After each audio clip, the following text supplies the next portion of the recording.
هل تريد أن تبيع أو تشتري منزل، سيارة، هواتف نقالة، أجهزة كهربائية، أي شيء مجانا؟ الحل سيلت فور مثل الوسيط ولكن مجانا. هلا بتسمح لي، نحن سجلنا بعض آراء الصحفيين. اهلا وسهلا. لحد هلا محافظ على ابتسامتك. بس ما تكونش سخنه زيك.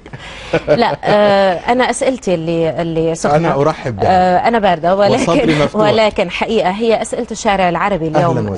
معالي الوزير، هل تريد أن تبيع أو تشتري منزل، سيارة، هواتف نقالة، أجهزة كهربائية، أي شيء مجانا؟ الحل سيلت فور مثل الوسيط ولكن مجانا.